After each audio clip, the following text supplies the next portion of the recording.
If you say you can, then don't let them say you can't. Shit ain't gonna be funny when you laughing to the bank. Hey, if you know you right, then don't let them say you ain't. Where you going, gotta stand up in the paint. Yeah, you were telling me you have a bachelor's in health science. Yes, I have a bachelor's in health science, and I have a minor in women and sexuality studies. Okay.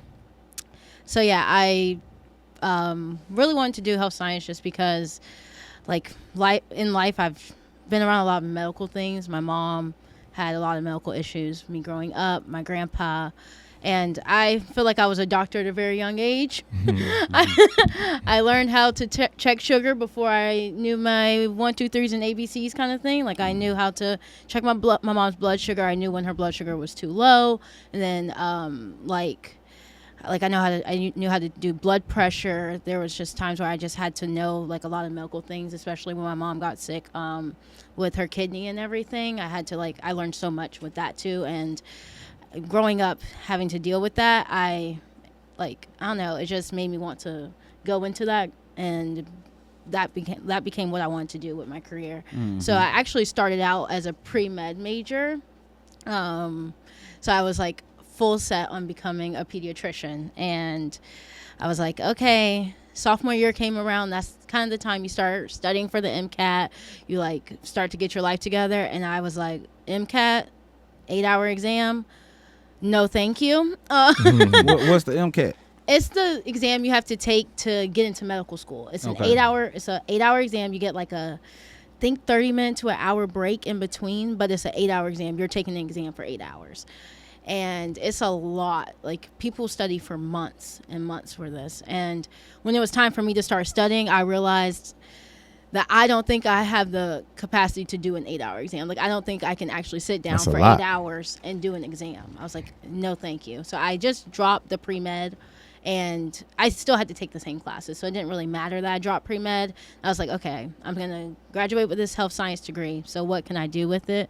So I was like, looking around, thinking about it, what can I do in the medical field? So at first I was thinking about being a nurse practitioner, and then I decided finally I'm going to go to be a physician's assistant, which is a PA. Okay. A lot of people, when you go to the doctor, you're either seeing a nurse practitioner or a PA for the most part. You see your doctor very briefly. So and also you get better patient interaction. Like doctors don't see you for very long. I want to get better patient interaction. So yeah, that's basically it. So you could have been a respiratory therapist or something else too. Like, is that all in the same? Yeah. So with the health science degree, you can go into a lot of different avenues. I could have become like a PT, a physical therapist. Yeah. I could have done a lot of things with it, but I decided on becoming a PA. Chose that. Yeah. That's kind of, that whole story is kind of near and dear to me for a couple of reasons. I have 2 daughters that are graduating this year. One is going to Valdosta State University, and she is also a medical major. And another reason is because, like you were saying about dealing with health issues. You know, in a lot of black families, we deal with diabetes, blood pressure, so it's something that my family deals with also. And because of recent circumstances, we have in my household had to lock in on, our diet, exercise. We've been using sea moss and ashwagandha and some beetroot juice, and we're starting to juice now and things of that nature, right? So what advice would you give, I guess, just people in general, and families that may be dealing with those, because you say you've been dealing with it since you were small, right? So what advice would you give to any black families out there that may be dealing with health issues such as diabetes and blood pressure? So I'm going to say this from 2 perspectives, not only coming from a black household, but also things I learned in school. I literally just took a nutrition class last semester before I graduated. And the main thing is nowadays, black people in general, the black community, we come from predominantly low income places, and it's a systematic thing. We can't control it. It's the system. And when you live in these low income places, it's hard for you to get high quality foods. A lot of the foods that are cheaper are the foods that are like they have all these preservatives and chemicals in them, but that's all you can afford. That's all you can afford. It's all you can afford. But, and so I know it's hard when I say this, and a lot of people might not be able to do this, but it's just try to eat as clean as you possibly can. The new guidelines for what is good for us to eat right now is to eat nutrient dense foods. So that means foods that when you eat them, they are, even if they're high in calories, the nutrients in them is good for you. Like you can eat 100 calories of potato chips, or you can eat 100 calories of an apple. Which one's going to be more beneficial, you know? So it's like one of those things. Eat nutrient dense, eat good foods, eat clean. Try to eat what my professor told us in nutrition is try to, when you eat your foods and when you look at the ingredients in your foods, try to get it as close to what it was naturally produced. So like, for example, like our breads and stuff, they have a lot of chemicals in them. But if you get like whole grain bread. Our breads? Yes. So like white bread, for example, is highly processed breads. The whole grain breads, like we had to do these weekly challenges. Dang, and you don't think about bread as Yeah, being you don't like think a about bread bread thing. being But- one of them, It's bread. It's you know? bread, but she had us do these weekly challenges, and one of them was eating a whole grain, like eating something with whole grains. And the reason is because those grains are less likely to be processed. Even white rice is more processed than brown rice or other types of rice out there. Wild rice is a good option too, but you think you're eating cleanly because you're like, okay, bread is bread. Like you said, bread is bread. You wouldn't think, oh my goodness, like the bread is processed, but it is. And so you have to be careful with, always just look at your ingredients, because when you eat those processed foods, that's when the health issues occur. And so I would say like, try to eat as clean as possible. Also go to the doctors. We have a fear in the Black community of going to the doctors, getting our checkups. But if you get a reliable doctor, someone that you can trust, you need to go to the doctor. Get your checkups. Make sure that you're healthy, because we wait till the last minute. We wait till, oh my gosh, I have this symptom. Oh my God, like now I feel sick. Now let's go to a doctor. When you could have been getting checkups and preventing it. Be preventative. No, don't like try to fix what's already broken, if that makes any sense. How do you feel about pills? I hear a lot of people, especially a lot of old people, they say that they don't, they have a fear of pills, going to the doctor and they prescribing you this kind of pill. How do you feel about that? From someone who's going into the medical field, I'm like, take the pills. Yeah. But I understand their fear in like the healthcare system. The healthcare system really messed up Black community. They did a lot of tests on us and everything. And they don't have trust in the healthcare system. I understand that. But at the same time, you have to look at it like this. When these pills are created, it has to go through a lot of processes. It has to go through so many trials to even be put out there, like for common people to use. So if you have a serious health condition and your doctor's telling you take this because you have high blood pressure, or take this because it will help with your diabetes or something, just take the medication. It's going to help you more than it hurts you, honestly. Okay. Really? Cause I don't know. I guess I have this notion that the longer you take the medication, over time, it'll do more damage than it'll help you. But I don't know if It'll that's be more necessarily helpful than it true. will be harmful. But that's just a conception that I have in my brain. So is that not necessarily true? Every medication is different, so I can't say like this pill and this pill are going to act the same way. But take your medications in general. But you yeah, think like I said, if you have a serious health condition, you need to take your medications. Like that's just the bottom line. Take your medications, because it's not going to help you not to take them. Like it's just going to make things worse, honestly. Okay. So like, for example, my best friend from Miami, his doctor prescribed him a medication, and he's not even on the medication anymore because he didn't want to take it. Like, honestly, truthfully, he took it for like a week and he had a pretty bad reaction to it. Like it made it worse before it made it better. And so he stopped taking it. You also have to realize every person's different. So like if I take a medication and you take a medication, it might do something to me that you'll be, and then you could be completely fine with it. So your doctors are also humans too. So like if they prescribe you something, it doesn't work out for you, you need to talk to them. Tell them, listen, I didn't like the way this medication made me feel. It didn't really help me. And there's so many medications out there for all different diseases and whatever. Like there's something out there for you that can help you, and I think that is important. How do you feel about like the holistic approach? Like, I know it's kind of like a trendy thing now, Yeah. because we see it so much, as I mentioned earlier. Like, we mess with the sea moss and those different type of things. And how do you feel though? Do you think that the new wave of supplements are actually helpful for us? I think if you don't have like any actual health conditions, it can be preventative. So certain things can be preventative, but I don't think if you have type 1 diabetes, you should be like Googling, oh, does sea moss help me regulate my blood sugar? Just take your insulin. That's definitely going to help you. But I think if I'm a healthy person, if I do supplements and stuff like that, that's preventative. I think that's a good thing, so that you don't one day have to rely on those pills. Cause see, I'm in these Facebook groups and all kind of stuff, Yeah. right? Yeah, I see your reaction, but I see people on here saying like, and I know this sounds crazy, cause it sounds crazy to me, right?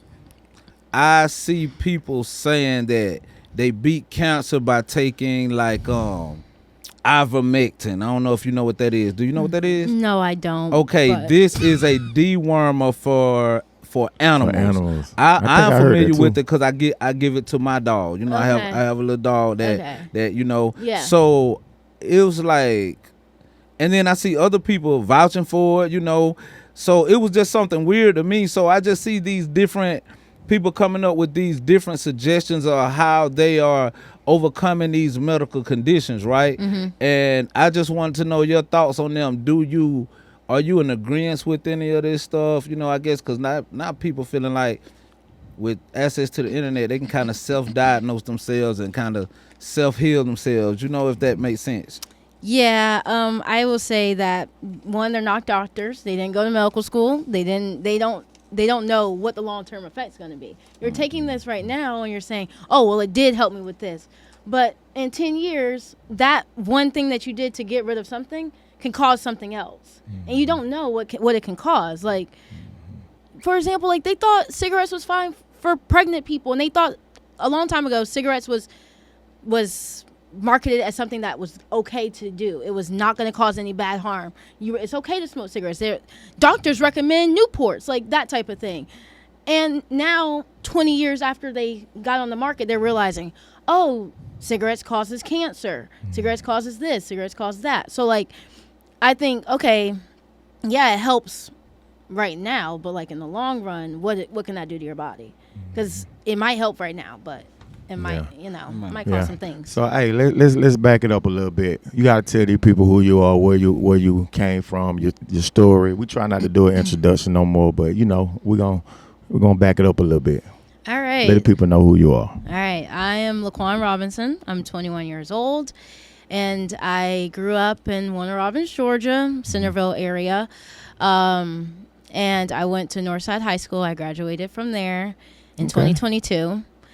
I was an honor student all my life. Never got, I cried about a B. I was so into my academics. But also another passion I had was softball. I played softball from T-ball all the way till high school was over. I love softball. I still love softball.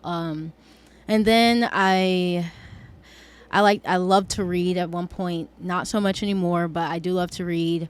I love to watch true crime shows, all things like that. Love watching Netflix, love sports. And I just graduated from the University of Miami, like I said earlier. Congratulations. Yes. So. With the, hey man, shout out to my partner Kelly. He'll love that right there. all about the U. Yeah. But yeah, I spent 4 years in Miami, which is 500 miles away from where I live. So what made you choose the University of Miami? Being from well, Warner Robins. Okay, let me backtrack a little bit more. I was born in Miami, in the Miramar area. My family moved, I think I was maybe 1 years old maybe when we moved to Georgia. So when I say I'm from Georgia, it's because that's all I ever knew. Okay. But I was born there. My family, my mom, my aunt, they were born and raised there and all that stuff. Okay. So I went there a lot as a kid. I loved the city. I loved the school. There's a picture of me when I'm like 7 or 8 years old. I'm on the college campus. I'm throwing up the U. I've always been a huge Miami fan. Yes. That's where your roots come from. That's where my roots come I from. got you. So when I was deciding on colleges, I knew, first of all, I wanted to get out of Georgia. I didn't apply to any schools in Georgia. I wanted to like try to find, you know, someplace away from Georgia. And then like I said, I was in love with the school. I honestly, truthfully didn't think I was going to get in because it's a very hard school to get into. And so when I finally did get in and I saw the scholarship and the money that they were offering me to go there, because it is an expensive school, I was like, okay, this is the one. This is the one. And so I went there, didn't know anyone besides I had met my freshman year roommate like I think a month or two before. I mean, at the school I had family there, but like at the school I didn't know anyone. And so I packed up, moved, and yeah, that was pretty much it. And I loved it. So what advice I hear you say, because we all know, well, if you have a parent, I mean, if you are a parent that has a child that has went through college, and we know that college is expensive. And then I heard you mention about the scholarships and some of the funds you had access to. You want to talk about that a little bit? Elaborate maybe on how students can tap into scholarships and different ways to get their schooling paid for? Yes, I will say take academics very seriously. I obviously, it doesn't have to be your whole life. It wasn't my whole life. I still, you know, did things outside of academics. You can't make it your whole life, but you need to care about it and make sure that you're trying hard. Even if you're like, not everyone is like, school's not for everybody, I will say. That's and it's true. not, and it's harder for others than it is. Like for me, I didn't have to study in high school. I just went to class, listened for that hour, and then knew it. Like it was, I didn't have to study. But for some kids, they do. And I would say, if you are one of those kids that need the extra help, get the extra help. Because it's okay to ask for help. It really is. And that's the main thing. Also, get into extracurriculars. Schools and colleges, they love to see what you did besides academics.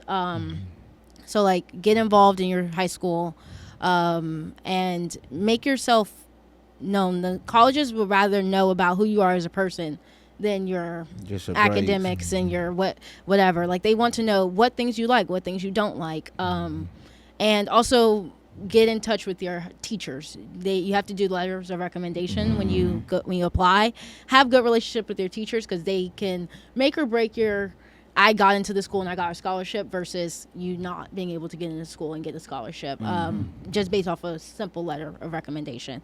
And I would say as far as financial aid goes, so Miami was a little bit different. They didn't have, it's a private school, so everyone gets the one flat tuition rate.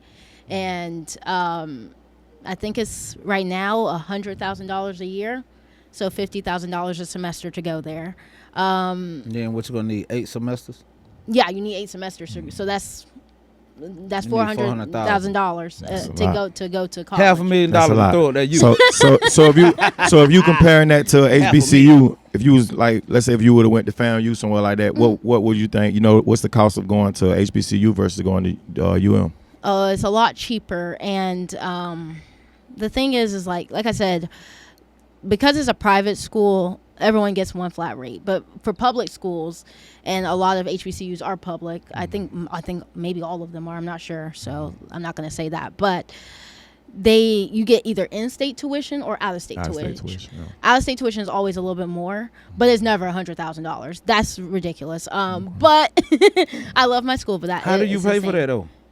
Scholarships and financial aid. So you had mainly like what type of scholarships? Financial academic. Yeah, I had academic scholarship. Yes, I had an academic scholarship. Oh my goodness, I don't remember how much it was because I got it freshman. I got it like when I was going in freshman year, and I just had it ride out for all 4 years. But then they also do need-based financial aid. So depending on how much your parents make, depends on how much financial aid you get. Okay. So like some of my friends didn't get any financial aid because they don't qualify.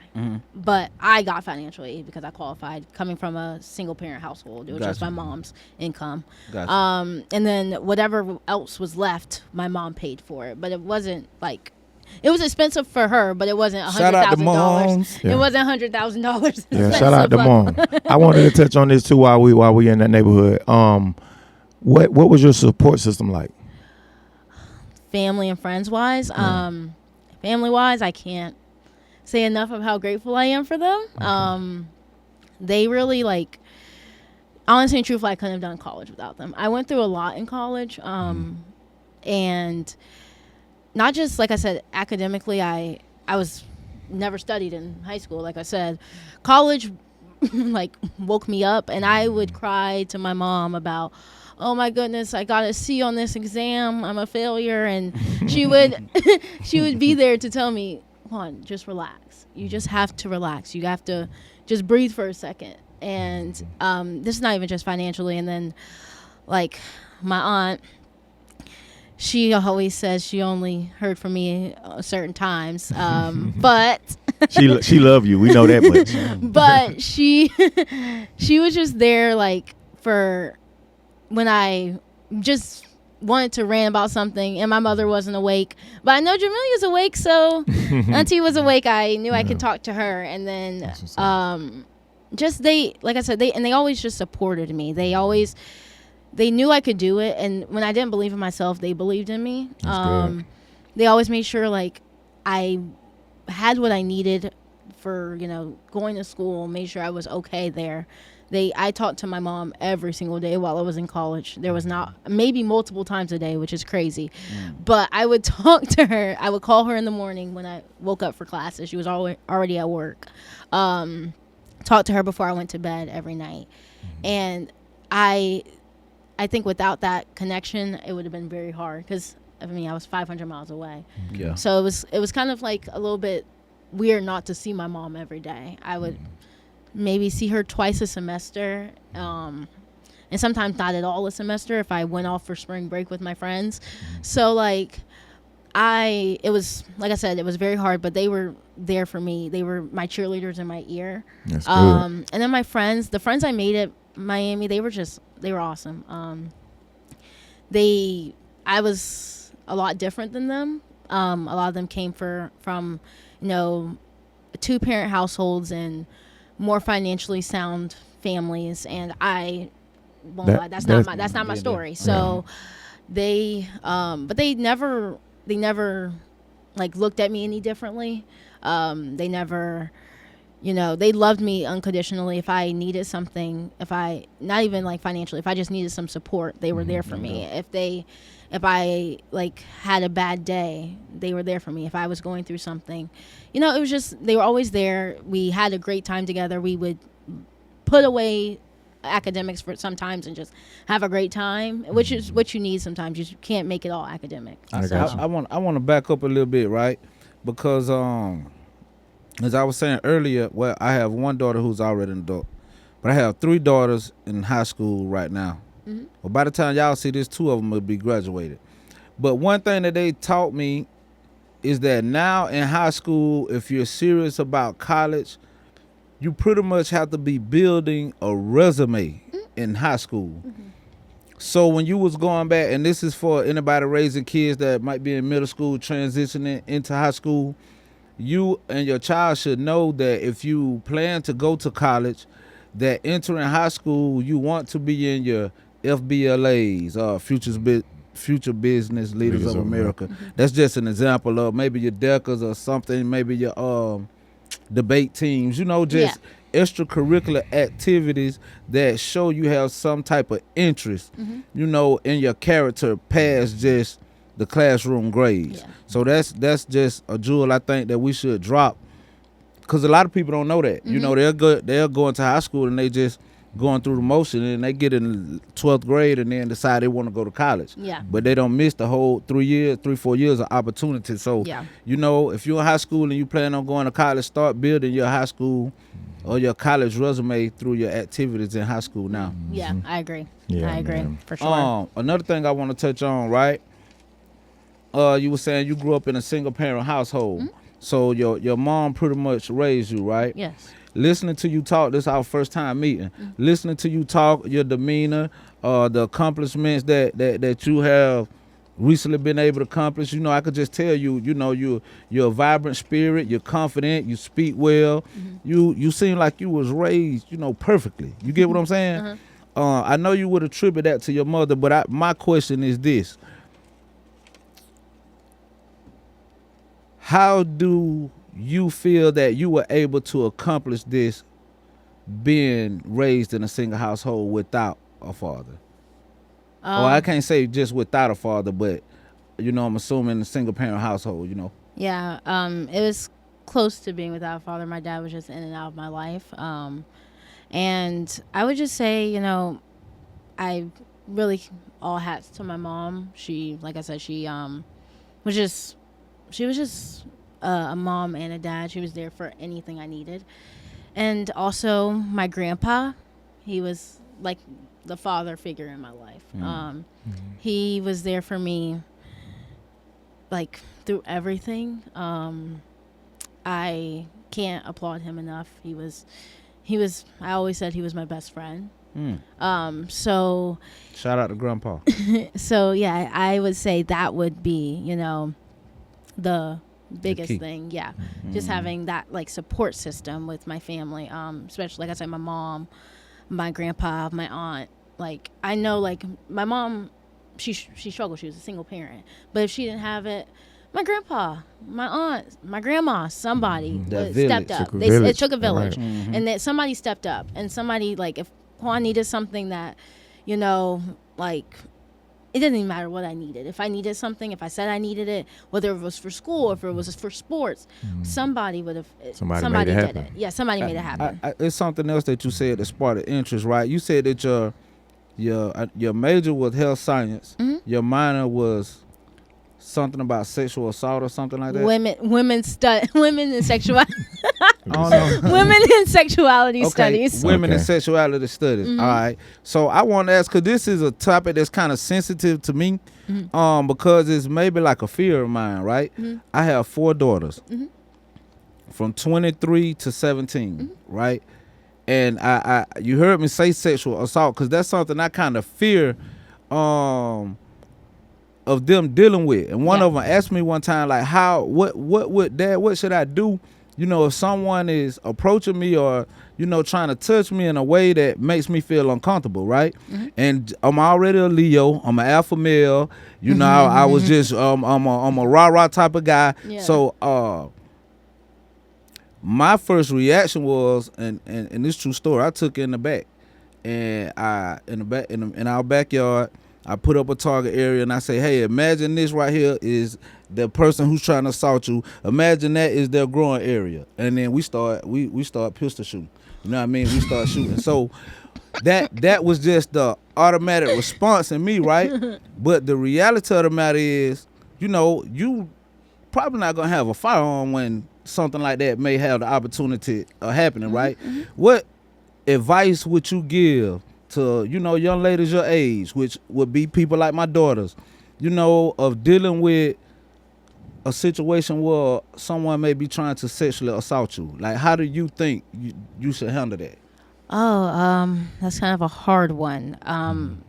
Living in Miami, it's a big city. They also sex traffic there. It's a huge sex trafficking area. My thing was just always 2 things. Never be alone. Let me rephrase that. When I go out, I never leave my friends. I'm always somewhere close to someone that I know has my back. I know will never do any harm to me. I always make sure I have somebody close to me, whether doesn't matter. And never leaving my drink unattended type of thing. Because people are crazy, and even if you don't interact with them, they still might go a little cuckoo and try to do anything. So I would say that's the first thing. And the second thing is just be aware of your surroundings. I was always hyper aware of my surroundings. I used to, my senior year, I lived off campus, and I lived in an apartment where I had to walk to the train every day. And the train enough is scary. And so I was just always hyper aware of my surroundings. When I walked, I was looking around. I was making sure, there's no one too close to me. And there were times where I would, be walking and I see someone, I'm a little freaked out. I'm like, who are you? You look a little weird. Your demeanor's a little off. And I would be like, okay, kind of backtrack a little bit, look around, see if there's a place I can kind of bypass them. Because like I said, you never know anyone's intentions. Did you carry any weapons? Just mace, just pepper spray in my book bag. And that's about it. I would say also, get some pepper spray, get some mace. What about now that you're 21 and that legally you are able to carry a firearm? What are your thoughts? Is that something that you don't want to think is a carry a good gun? idea? No. Yeah. Okay. Yeah. What about sharing your location? But I do. Everyone has my location. Okay. All right. I want you to elaborate on that because you was like, no, tell me, you know. I just guns are not for me. They scare you? It's not even. I'm not even scared. It's not me that I'm. It's not like I'm scared. I mean, a little bit scared of them, but it's not. I just think, if nobody has guns, there's not gonna be any gun shootings. I feel like, especially, I don't know. There's a whole debate about it. I feel the same way about guns. Like my theory with guns is just like, if I'm carrying and it's stuff going on, then I know that, hey, I'm inviting that into my space, into my life. So if I don't got a gun, then I know that, hey, I can. If I got it on me, if I got it on me, you haul off and hit me. What you think I'm gonna do? You're gonna be inclined probably to use a weapon. Exactly. So a lot of times, with me, it's just like leave the guns. I don't deal with them at all, and it's just like I think that pretty much saved me a lot of times. So I get what you're saying though. Yeah. So you know what I'm saying. And then I respect both of you all's perspective, right? But I just want to say something. As I told you, I got a daughter. You kind of remind me of y'all, maybe like height, demeanor. Deja. Don't you remind you of Deja? Yeah, she do. She really do. But this is my thing, right? She kind of feels the same way. But my thing is this. In this world, everybody got them. Yeah. In these days and times, because I have been in a situation I know how vulnerable it feels for someone to point a firearm at you and you be at their discretion. And that is a very unsettling feeling. I have felt it more than once. Maybe it's my anxiety, but I feel like this right here. If no one in this room has a gun, right? And I do, who's the boss in this room? You, but I get it, and I don't like that feeling. You get what I'm saying? Yeah, we've been there several times, right? And we've been in that situation several times, especially the protector in me. So it's one thing for me to have that feeling, but the people around me that's close to me that I love and I feel like I'm obligated to protect, I can't let. I feel like it's my job to not allow them to have that feeling. So because other people in this world, other people in the community are having them, and then their intentions are not always pure, I feel like it's a must that I have them because I have to protect the people that, you know what I mean, myself and the people that I love. So I'm kind of on the fence about it because I actually want my daughters to carry and feel comfortable using one. Because if it's at any, God forbid, but in a situation come up where I ain't able to protect them, I want them to be able to protect them. I can say that if you know what I'm saying, my kids, especially girls anyway, if they going out to college, like you got two going off, you had one, the oldest one, she moved or whatever, so it might be needed. It might be a good thing, you know what I'm saying, like for girls. But boys, I don't know, man, like either way it go, you still don't want to be in an environment where you need to use a gun, you know what I'm saying, or where people are using them. So I'm going to give you a prime example. We ain't going to stay on this too long. But shout out to my mom Dukes. But take it back, it was years and years ago, maybe 10, 12 years ago. I used to kind of tell her she need a gun, right? And what she was living at the time, she's somewhere different, now. But what she was living at the time, she had two foster girls staying with her, ages, I think they were 13 and 14 at the time. And it was just her and them two, right? So I'm gonna make a long story short. A guy was trying to break in on them. And she heard it and didn't even know what it was, right? She didn't even know what it was. She thought it was an animal or something, maybe up on the house. She told me she said her prayers and went back to sleep. I go over there the next day, just like this door right here we looking at right here, 2 out of the 3 hinges he done knocked off of here. He done beat them off. He trying to get the last one off. So, it was at that moment where I told her, like, hey, if you got it, you got to have one in. So, I went and bought her one. We started practicing on shooting. Now anything happens, she go to looking at that camera. The first thing she going to do, grab that thing. You get what I'm saying? But it was any time before then, she felt like she didn't need it until that moment. And God forbid he had gotten in there. You get what I'm saying? So, like I say, I be on the fence 50-50 because one side of me really feels like you need this to protect yourself just in case all of your other avenues Yeah.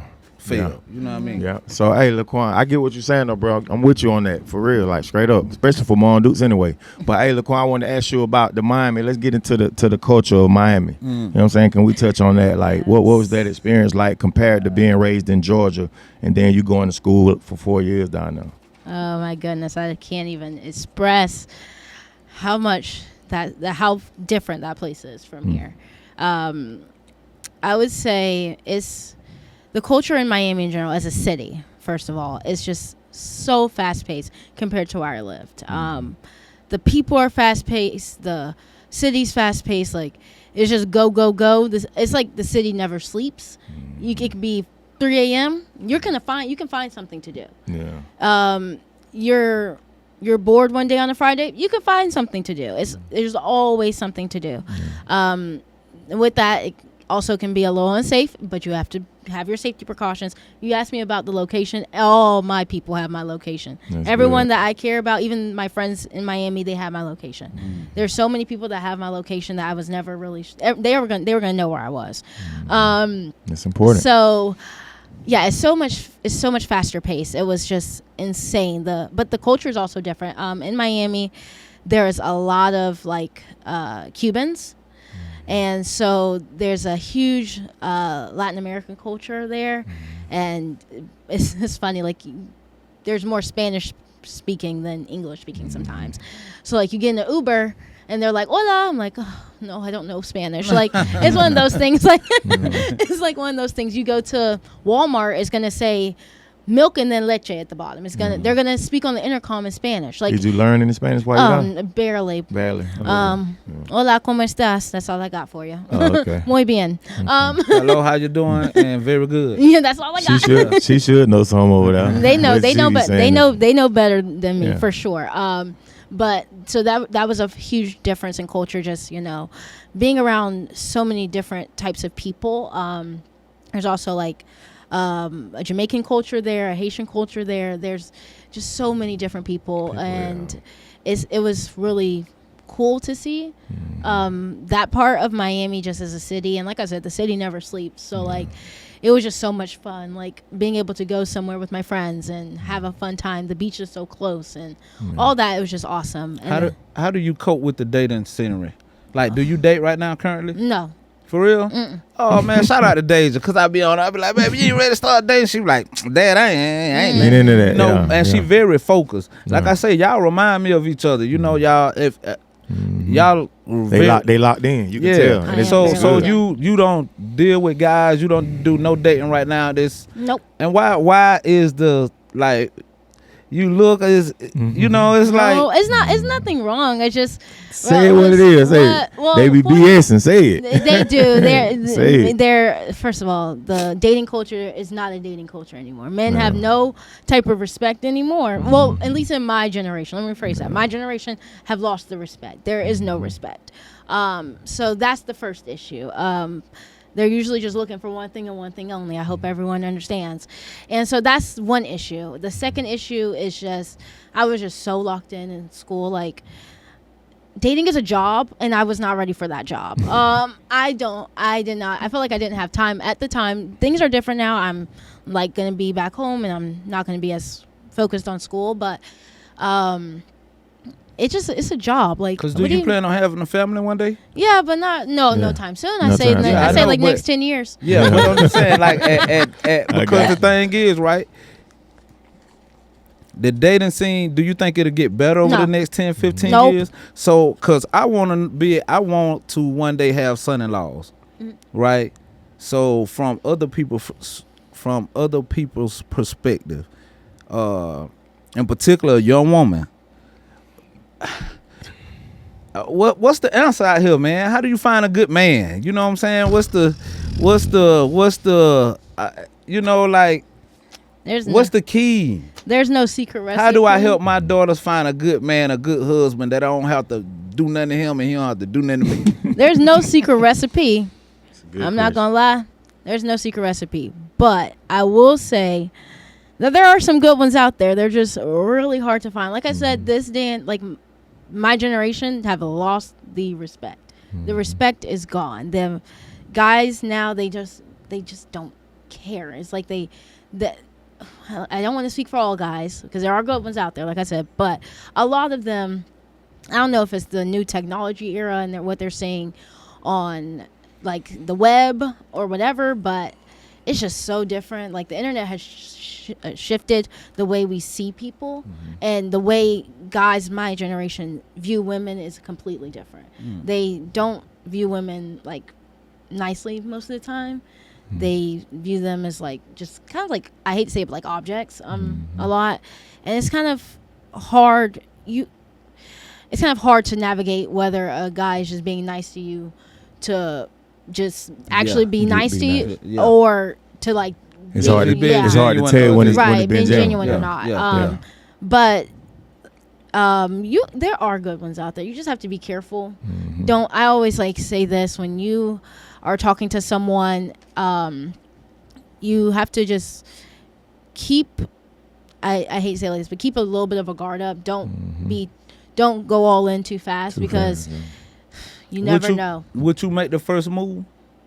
Like, would you ever see a good man be like, hey, that's a good man? I know it's, a lot of women that probably going to be chasing him. I'm going to lock that down before somebody else. Absolutely. None of that. No, it's the man's responsibility. If you think I'm cute. And I agree. Come up to me. I definitely agree with you. You know what I'm saying? I've been married almost 22 years now. So I agree with you. But I also see on the other side that what I would consider a good man, young boys or young boys transitioning into young men, I don't see a lot of what I would call good men. Yeah. So again, this kind of like for my daughters, like if the ratio is just say maybe 10 to 3, 10 ladies, good ladies, to 3 good men, how would you gonna be the one to secure that one? You get what I'm saying? Because like you say, if he think I'm cute, but hey, your friend might be cute. Hey, this other girl might be cute. All of y'all might be cute. You get what I'm saying? So, like, you just don't think that could ever, under no circumstances, hey, I ain't hollering at no dude, period. No, that's not true. Not first is what I'm saying. That's not true, but like you have to be kind of special. Gotta be special to get special treatment, huh? Yeah, but I don't know. Like I said, it's just kind of hard. I said the dating world is very hard. I wasn't single all of college. I did see someone in college, but anyways, it was just tough. What about like in this internet era, in this era with the internet and stuff? How do you stay focused and locked in, like on self-improvement, like with school, church, whatever? How do you lock in on your goals with not being distracted by the internet and all this stuff out here? I just listen to myself. I don't let the internet dictate my feelings. I think about what I was taught at home, my own belief system, because not everything that you see on the internet is good. So it's just like one of those things you kind of have to let it go in one ear and out the other. Like, cool, this is what's popping now. Cool. Yeah. Like I can't let that dictate what I want to do and my goals. Because like the internet is just there for a quick like and a quick stroll. That's like the purpose of the internet. That's the purpose of social media. It's for quick entertainment. Yeah. So I just I look at it for entertainment. I have so many hours on TikTok. I love TikTok, but I don't let TikTok dictate my personal goals. I don't let when I look on TikTok, be like, oh my goodness, that girl is doing that. I need to get like her. No, because I already have what I want to do. I like that. I like that about you because that's key. Because a lot of kids like now they're heavily influenced by the music. They don't get it for what you're saying, how you see it. Like you just know it's just a form of entertainment. Yeah. You know what I'm saying? So I don't gotta do what the young males, they see NBA YoungBoy, they want to imitate what they seeing. Yeah. So I'm glad that you said that. So that makes a lot of sense, man. But I wanted to say this though. I knew you was a headstrong person though when I first saw you. Remember you was at the cookout. Was at the cookout. You was showing me how to play spades. Yes. I still don't know how to play. I really don't know how to play. But I like that about you though, man. You're real headstrong though, for real. So yeah, man. I get it one day though. Quan, how do you navigate through like difficult conversations, setting boundaries with the people that you love? Like, are those difficult? Are those conversations difficult for you? Well, not for me because I'm a pretty open book. I'm pretty blunt and honest. If I have a problem with someone, I usually tell them. It's never an issue for me to tell people if How there's you feel. yes. Yeah. Like for example, like I said, my best friend in Miami. It's a guy. When I got like me and him have only gotten to like a disagreement / argument. Not all of it was an argument, but like we've only disagreed and like had issues like maybe 3 times, and I've known him since freshman year of college. But when I had a problem, I said it. Like it wasn't like oh my, should I say it? Should I not say it? Oh no. No, because I think it's important to speak how you feel. You like that with everybody? Oh yes, I think it's important to speak how you feel. I am also someone that's in touch with keeping my inner peace. So if you are messing with my inner peace, I'm sorry. I don't care who you are. Bye-bye. See you later. I cannot deal. I will cut you off because my inner peace and my happiness is the most important thing to me. I can't deal with no, it. I can't. Do you have siblings? Not by my mother. My dad has a couple kids. Okay. By a couple, I mean a lot. Do you interact with any of them? I do. I interact. So I'm the second oldest of my dad's children. Okay. I have an older sister, and I have 3 younger sisters and a younger brother. I speak to my younger sisters the most. One of them is about to be a senior in high school. The other one is just graduated last year. And then the other, but I speak to those 2 the most because they're the closest one to my age. But I see them as much as I can when I was home for college. Like the summer before I went to college, I was working at a daycare, and I would have money to spend, and so I would take them out to we went to the bowling alley. I'd take them out to dinner, things like that. Try to spend as much time with them as possible. I think it's important for you to be an influence to them? Do you think it's important? I do, and I think my sisters also have the same type of relationship with our father as I do. So I think it's important for us to kind of mend and kind of So help. I like help each other through that. I talk to them quite often through text messages, and even when I'm in Miami, I'll call them and all that stuff. And so I just like to make sure that they know that I love them, because we don't have the same mom, so we never grew up in the same household. And so I want to make sure that they knew that even though we don't have the same mom, we didn't grow up in the same household, that doesn't make you any less of my sister. I love you like you were my mom's kid. We had the same parents. So that's the kind of thing. And my younger brother, he's in 1st or 2nd grade now, and so he's really, really young, and I don't talk to his mother, so it's very hard for me to get in contact with him. Gotcha. And my older sister, she's my older sister. I don't have that much of a relationship with her, and so I'm just gonna keep it at that. All right. So with you moving to Middle Georgia, what's next for LaQuan? What's next for me? Oh my goodness. Well, to become a physician's assistant, you have to do way too many hours. I think it's over 3,000 is the lowest, the low of the low. But I'm trying to get close to 5,000 hours working some type of medical assistant or shadowing a doctor, because you have to get those hours to apply to PA school. Okay. So I'm coming back home, going to be doing that. And then once I do that and I apply to PA school, I have no idea where I'm applying yet. I haven't thought that far ahead. I'm going to apply to PA school and start my life from there. That's going to be the start of, okay, I'm doing what I love. I'm doing what I want for the rest of my life. Okay. And What's your ultimate goal? To literally become a PA. I was thinking there's 2 directions I want to go. Is either dermatology for the skin. There's also pediatrics, and there's also physical therapy. I have 3 avenues I'm kind of dabbling in. But I've always, like I said earlier when I was pre-med, my goal was to become a pediatrician. I love kids. That's the only job I've ever done is working with kids. Okay. At the daycare from when I was a senior in high school. And so I've always wanted something to do with kids, but also it's so hard working with kids, especially in the doctor standpoint, because sick kids are sad. Like, I don't know if I want to have like Yeah, to be around a job them where all I'm the time. Yeah. working I with got sick you. kids, because that's Yeah. just so sad. And Yeah. I have so much empathy for kids that it would like destroy me The to see emotional them. attachment. Yeah, I Yeah. do. I get so emotionally attached. Like, the kids at the daycare, I consider them my own. Like, I like love them. Like, I birthed them, and I'm like, I Yeah, did they- not birth you. You're gonna they- go back to your parents. My but- mom has They're easy to fall in love with. has Alright. owned a daycare for 30 plus years. Oh my goodness. I still don't understand how she deal with all of those kids and Patience. the temperament. But It's she love it patience. though. It takes a special type of person to, just be able to pour into small kids Oh, yeah, it's constantly. patience. It's you know. patience. It's, I would say patience is key. My family also calls me the baby whisperer, because any kid, I'm serious, any like young child, they could have never met me in their entire life. I just met them, and they will come up to me and like talk to me and like talk my ear off, and I'm like, what? Like, you don't know me. But I'm the baby whisperer. Kids gravitate towards me, and I love them, so it's just easy. You plan on settling here?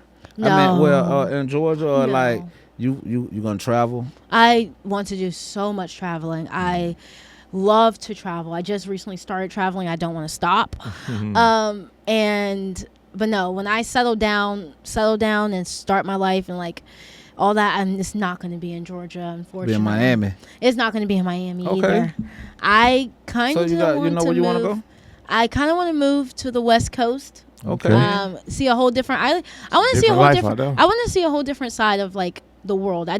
I've spent a lot of my life here. I want to experience something else for some of my adult life. I don't know. Gotcha. But I don't know. The West Coast sounds cool. Also up north sounds cool, but the safe parts up north. Again, I'm gonna refer to my oldest daughter again. As she graduated college, we were having a conversation, and I actually told her that, hey, I think you should move somewhere far off, to get that experience. But anyway, she ended up settling in Texas, and she likes it out there. She's been out there since 2023, so it's almost 3 years now. Yeah. And yeah, she likes it out there. Yeah. She's out there in the DFW area. Okay. And Dallas Fort Worth Yeah. out there. So yeah, I think that's a good thing to be able to go off and have other experiences. you Yeah. know? I agree. Yeah, man. But yeah, we're gonna get ready in a minute, man, to wrap it up. But before we get out of here, I want to ask you though, did you we're gonna go back a little bit. I want to ask you, did you pledge in college? Did you do a sorority? No, I didn't. I get this question asked a lot by my family, but I did not pledge. Okay. First of all, there's a couple reasons why I'm one of those people. I never wanted to join a sorority. It was never my thing.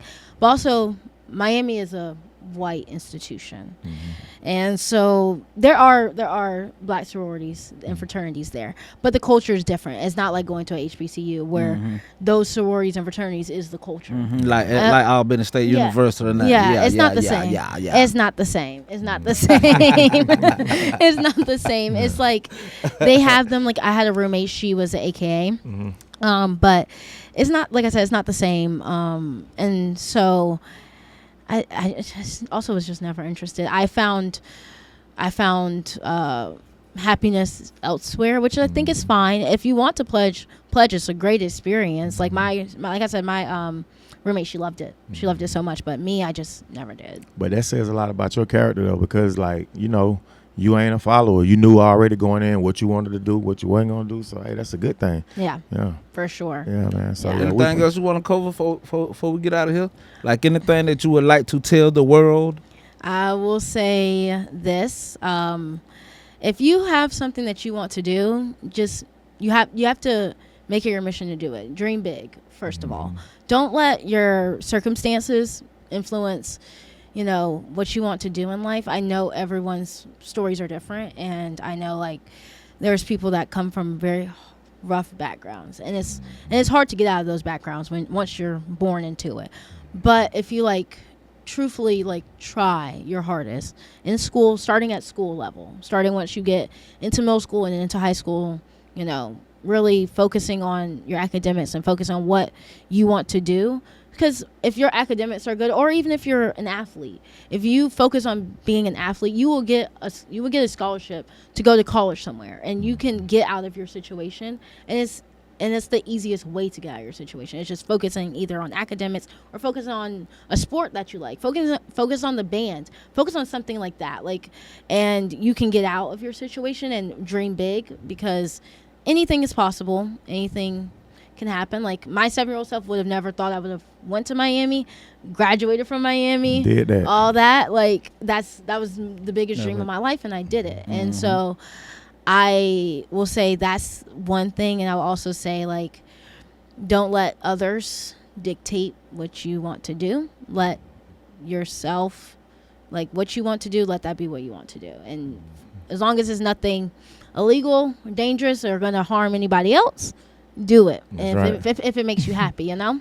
Gotcha. So, like, I will say that. And then also, last but not least, go Canes. It's my school. Love it. Oh, man. I'm a Florida State fan. Oh, no. I've been sitting next to a Florida State fan this whole time. Nah, shouts out to my homeboy. Oh, my homeboy, he's a diehard. Shouts out to CEO. He's a diehard Miami fan.